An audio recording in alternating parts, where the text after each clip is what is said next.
Hello and welcome to the daily newscast within the United Country special by First Ukraine. You can find us on the frequencies available on our website, firsta.com. I'm Olga Tkachenko and thank you for joining us. Night shelling upon Mariinka. Terrorists opened fire upon residential districts. 5-month-old girl was wounded. That information First Ukraine received from Deputy Director of Press Office at Donetsk Regional Police Department Dmytro Yaroshenko. According to him, one of the missiles exploded at private sector on Ordzhonikidze Street, where the family with baby lived. At night, the terrorists made an artillery barrage through Mariinka district. The 5-month-old baby was badly wounded. Near 1 o'clock at night, the fire was engaged upon the uptown of Mariinka district.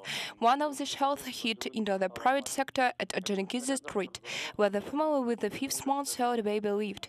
Baby has a missile wound through the stomach.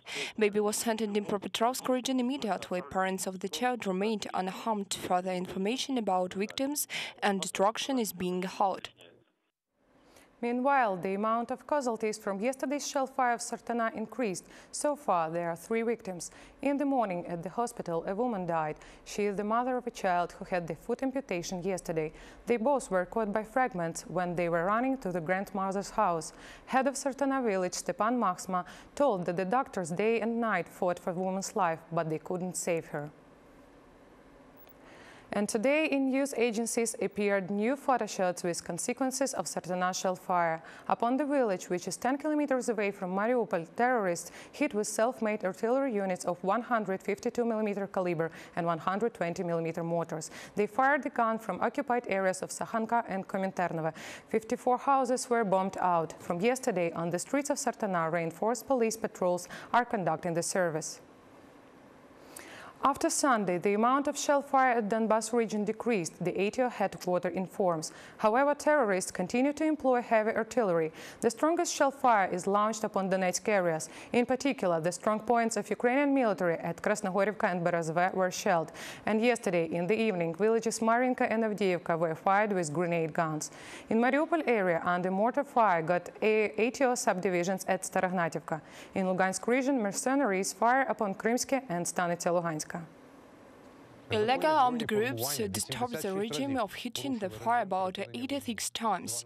Contractors used the artillery about 12 times, about 27 times they used mortars, and 52 times they used weapons and launchers. After the midnight, the 18th of August armed gang continued the single provocations using the weapon controlling the direction of Donetsk. And for the last day in ATO zone, 1 serviceman died and 1 more got wounded. Such information reported the spokesperson of the Presidential Administration for ATO-related issues, Alexander Matuzyanek. The General Secretary of UN, Ban Ki-moon, worries about the escalation of the situation in Donbas. He asked all the sides to adhere to Minsk agreements, especially concerning the heavy weaponry, and asked to act immediately concerning the de-escalation of the sharp situation. Such information was reported by press service of UN. Moreover, General Secretary asked not to limit the liberty of movement of peaceful citizens and to assure their access toward the humanitarian aid. Almost 50,000 of Russian soldiers near the Russian-Ukrainian border were counted by the Ukrainian General Staff. About that, at briefing meeting informed the General Staff spokesperson Vladislav Seleznyov. There are about 50,000 of military men of the military forces of Russian Federation are on the state border between Ukraine and Russia. From this side, Russian Federation tried to throw the Ukrainian side weight around, which have taken the principal offensive position during the discussions in Minsk. All the actions of the military men are on in the direction of the escalation conflict. There is evidence about the representatives of DNR and LNR who do not find peace in this conflict. Who is guilty of the Ilovaisk tragedy? Prosecutor General's Office of Ukraine sent to the military prosecutor of Russian Federation the international authorization upon the investigation on Chief of Russian General Staff Valery Gerasimov and another 10 military servicemen. However, human rights activists say that it is unlikely to happen because Ukraine hasn't ratified the Rome Statute, and to bring to justice the Russian military is impossible. Our journalist met with victims and experts to hear the details of the events and to learn how to make the guilty to bear punishment. Let me remind you that a year ago at Ilovaisk Mousetrap, overall died more than 300 soldiers, nearly 200 are still missing, and got injured more than 400 people. Commander of Grenade Launcher Department of 40th Crew Bus Battalion Serhiy Bondarenko remembered how it was his three friends with Ilovaisk mousetrap. Delivery of ammunition was cut and it was impossible to conduct military actions. We were waiting for withdrawing of battalions from Ilovaisk. I saw all these guys alive. We were waiting when all forces will be withdrawn from Ilovaisk. We saw first killed people, shellfire with grads and real deaths. Temporary Investigative Commission of Ukrainian Parliament claimed that the reason of tragedy under Ilovaisk is adequate actions of Minister of Defense Valery Helete and military commandment of Grenade Headquarters. Semen Semenchenko, the combatant of Donbass Battalion, also assured that appointment of Valery Helete and commandment of General Headquarters were a mistake. Mr. Semenchenko, who was injured on the Ilovaisk, demands to be recognized as a victim in criminal procedure towards Ilovaisk. The court should be open. I will personally register and demand to recognize myself as victim, to be allowed to national security information and to see blackout documents. Those who knew that Russia will attack and did nothing are guilty. They are Mr. Muzhenko, Helete and Nazarov. Ex-Minister of Defense Valery Helete denies all charges. There were not any serious mistakes in the work of military commandment. I knew all strong and weak sides of General Headquarters very well. The High Commandment of Russia should be responsible for this. Head of General Headquarters, Minister of Defense, Mr. Shoigu, and President of Russia, Putin. General Prosecutor's Office of Ukraine directed to prosecutors of Russian Federation the International Legal Commission for providing investigative actions towards head of General Headquarters of Russian Federation Valery Gerasimov and more 10 military men.